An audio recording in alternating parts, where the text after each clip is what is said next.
Assalamualaikum warahmatullahi wabarakatuh. Waalaikumsalam. Alhamdulillah, kawan-kawan sekalian, para guru dan semua stakeholder pendidikan di Indonesia, selamat datang dalam perbincangan kita Gerutas, Gerakan Guru Berkualitas. Perbincangan hari ini kita melanjutkan bincang-bincang kita pada waktu yang lalu dengan Bapak Profesor Dr. Haji Husni Rahib. Pak Husni itu kan pada waktu yang lalu sudah berbicara tentang keterbatasan itu janganlah menjadi penghambat absolut di dalam meraih kemajuan, di dalam meraih cita-cita, atau di dalam menjalankan misi, baik itu pribadi maupun yang bersifat sosial, ideologi, umpamanya agama, dan sebagainya. Nah, Pak Husni menyebutnya limited is unlimited. Nah, di dalam sikap yang harus dimiliki oleh seseorang pada saat dia ingin meraih kemajuan, nilai yang terkandung di dalam limited, unlimited itu, Bapak sebutkan pada waktu yang lalu itu, kita harus membangun sikap rajin dan bekerja keras. Rajin dan kerja keras itu satu, kerja yang sifatnya berulang-ulang secara fisik, tetapi juga dimensi kedua bekerja dengan akal, pikir, atau smart, dan yang ketiga adalah bekerja secara ikhlas, artinya bekerja sepenuh hati, dengan hati, berarti begitu. Nah, Pak Husni, banyak orang yang bekerja keras, rajin, dia sifatnya repetisi aja, pengulangan-pengulangan. Mengulang terus, rajin itu kan begitu Pak Husni. Hari ini dikerjakan ini, besok kerjakan lagi. Baca bukunya begini, baca buku, besok begitu lagi baca bukunya. Terus berulang-ulang. Lama-lama bosan juga Pak Husni. Jadi akibatnya rajin itu tidak terkait sama kinerja yang seperti Bapak katakan tadi. Bagaimana terhadap kawan-kawan dari pengalaman saya atau kawan-kawan yang lain, rajin itu hanya muter-muter begitu Pak Husni. Di pengalaman Pak Husni, Pak, apa sama mengulang-ulang begitu terus? Iya, itu tadi yang saya katakan, itu dari arti rajin dan kerja keras, ya itu memang selalu bukan kita lakukan mengulang-ulang. Tapi kita harus ditambah dengan satu lagi tadi, ya, kerjanya kerja cerdas. Kerja cerdas itu berarti kita membuat bagaimana lebih mudah apa yang kita mau kerjakan itu menjadi lebih mudah, lebih efisien baik dari waktu maupun dana gitu ya. Itu yang harus dianukan. Ya itu berarti menggunakan kreativitas. Jadi kita berpikir, oh saya harus bagaimana? Satu contoh, ketika saya dulu awal-awal masuk di Direktorat Perguruan Tinggi Agama sebagai pegawai setelah saya tamat dari sarjana, di sana pengalaman saya lihat orang selalu memerlukan tata aturan kalau membuat suatu keputusan atau mendiskusikan sesuatu masalah. Nah, saya pikir ya, oh iya peraturan perlu. Tapi tidak ada kumpulan peraturan. Sehingga harus mencari sana, mencari sini. Maka ketika itu saya berpikir, wah saya harus buat ini kumpulan peraturan. Mulailah kerja saya mengumpulkan SK1 tentang ini, 2, 3, 4. Ya, jadi semua rajin saya keliling ke berbagai unit di Departemen Agama itu untuk melihat apa yang berkaitan dengan perguruan tinggi. Akhirnya terkumpullah ya sekitar 300 halaman kumpulan peraturan. Yang itu saya ajak staf saya untuk menyetensil, ketik di stensil, kemudian dijilid. Setelah dia dijilid, ya itu saya buat ada 3 rangkap, ya untuk saya sendiri, untuk atasan saya, dan untuk nanti bagian yang mengelola itu, biasanya bagian tata usaha, saya kasih satu-satu. Apa yang terjadi? Setelah itu, yaitu hampir seluruh karyawan dan seluruh unit lain kalau mencari peraturan itu datang ke saya. Pak, ini tolong ini. Jadi saya pikir, oh bermanfaat. Tapi kalau saya tidak mencoba mengumpulkan, setiap membuat peraturan atau buat suatu masalah, saya harus cari dulu. Tapi sekarang kan tinggal buka. Apalagi zaman sekarang kan dengan komputer jauh lebih gampang. Kalau dulu itu masih nyetensil, ya mau masih jilid gitu ya, masih sangat sederhana gitu yang itu. Tapi itu menunjukkan tadi bahwa kita kerja cerdas, mencari bagaimana memudahkan pekerjaan kita. Nah ini yang jangan ini. Jadi kalau kita hanya kerja rajin tadi, tidak dengan kerja cerdas, ya kemungkinan tadi ya kita itu hanya ya muter di situ. Tapi kalau cerdas kita mudahkan. Tapi setelah memudahkan apa yang terjadi?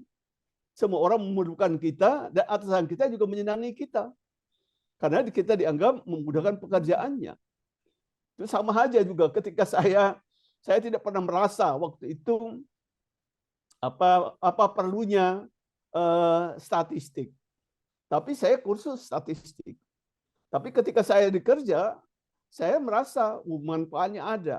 Ketika saya harus membuat laporan tentang angka-angka ya tentang itu jauh lebih mudah membacanya kalau dibuat statistik, dibuat bar chart atau diagram gitu ya.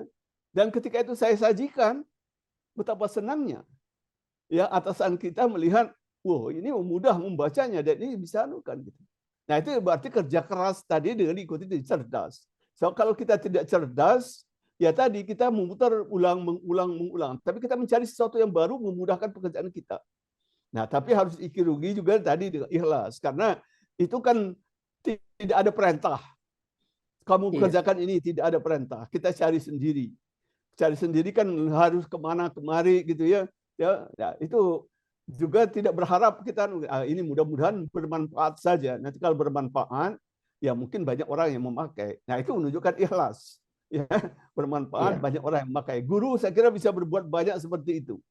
Ya, guru dalam mengajar ya, dia harus kerja bukan rajin saja, tapi harus cerdas. Ya, cerdasnya itu dia harus selalu mencari kenapa murid saya misalnya kok belum paham juga apa materi saya yang salah atau cara ngomong saya yang kurang benar. Nah, atau ya mungkin murid sendiri yang ada masalah. Nah, itu kan sudah menjadi kerja cerdas di situ dia bisa gitu. Nah, kerja cerdas itu selalu memerlukan tenaga ekstra. Ya, tenaga ekstra itu ya itu tadi harus diiringi dengan ikhlas tadi. Karena kita tidak selalu kerja ekstra itu mendapat imbalan. Ya, kalau sekarang orang kan selalu tanya, kalau saya kerjakan ini dapat imbalan berapa? Nah, tapi kalau kerja jelas tadi, setelah itu kita dapat imbalan. Tapi kita ingin memudahkan pekerjaan dan membuat orang lain ya merasa tertolong dengan apa yang kita kerjakan. Jadi Pak Husni, rajin dan kerja keras itu bahkan mempunyai spektrum yang luas. Berarti rajin bukan dalam artian mekanik saja.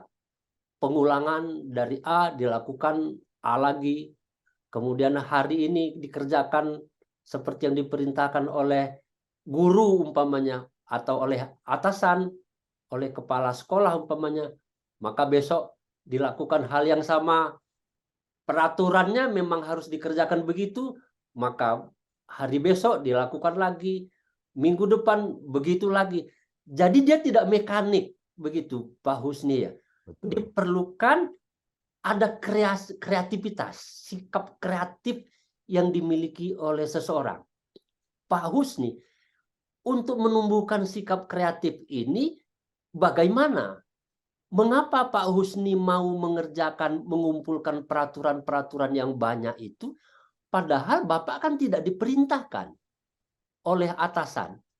Bapak tidak berpikir, kalau itu Bapak lakukan, peraturan-peraturan itu sudah Bapak kumpulkan, itu kan hanya mengenakkan orang lain saja bekerja. Bapak kan tidak dapat apa-apa. Apa yang mendorong Pak Husni sehingga mau berkreasi seperti itu? Yang nanti Bapak sendiri mengatakan tadi, ya untuk harus ikhlas. Tapi sebelum ke ikhlas itu, bagaimana membangun sehingga mau melangkah? Sebab tadi Bapak katakan kepikiran oleh saya umpamanya atau oleh orang lain.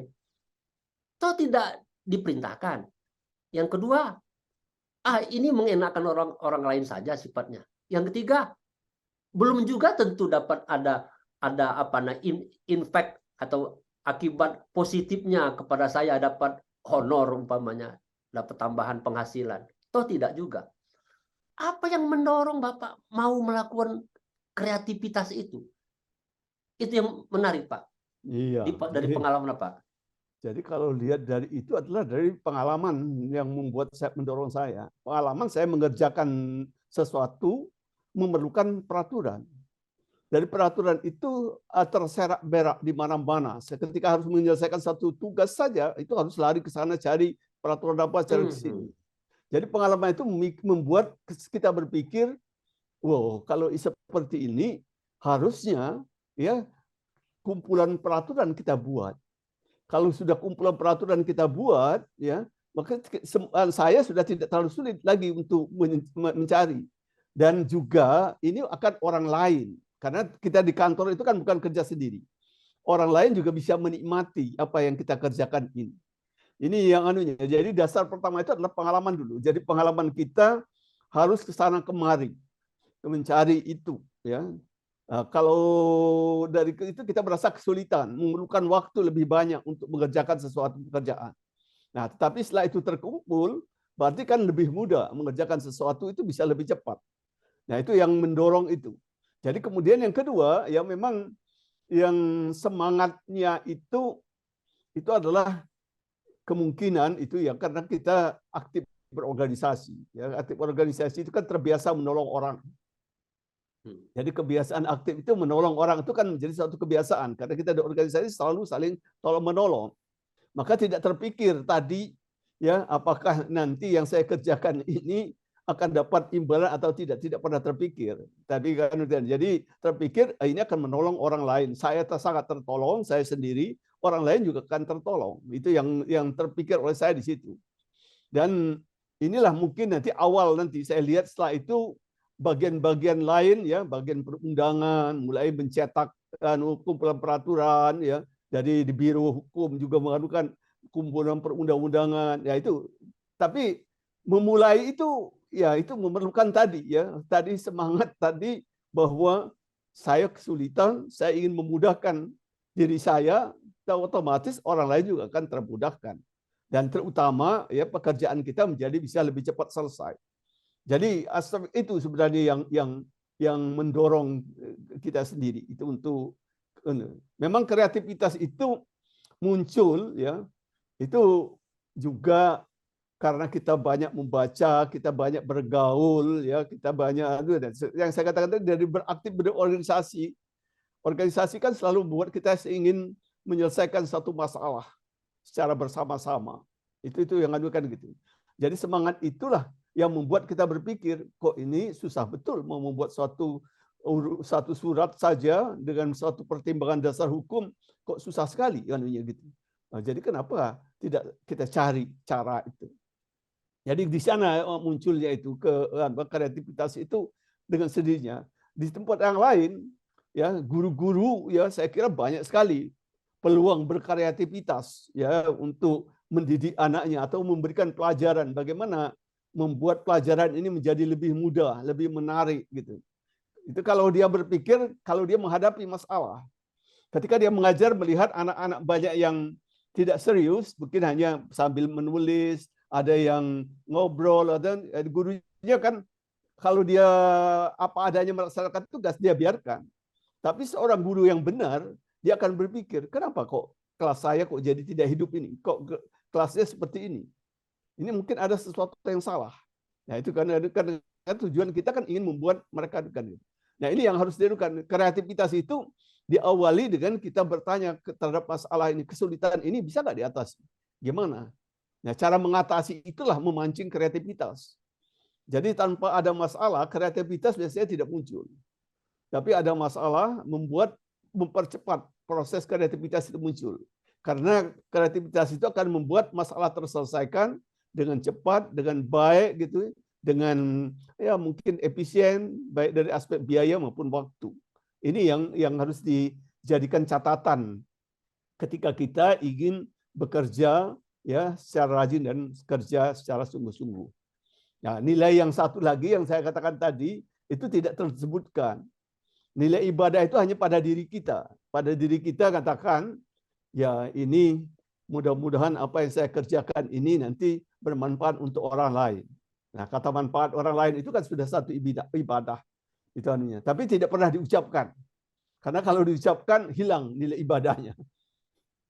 Jadi muncul ria nanti kan. Ya, jadi rajin dan kerja keras itu menjadi sebuah proses yang harus dilakukan secara terus-menerus, memang berulang-ulang, tetapi kalau kita lakukan, sesungguhnya menolong diri sendiri. Itu yang pertama. Jadi setiap ada problematik yang kita hadapi, atau katakanlah kita akan punya masalah yang sifatnya individual, berkaitan dengan pekerjaan, berkaitan dengan keluarga, umpamanya berkaitan dengan lingkungan, pertemanan. Nah, kita menghadapi masalah, umpamanya kreativitas akan muncul setelah kita melakukannya secara berulang dan kita berpikir bagaimana memperbaikinya. Terima kasih Pak Husni. Wassalamualaikum warahmatullahi wabarakatuh.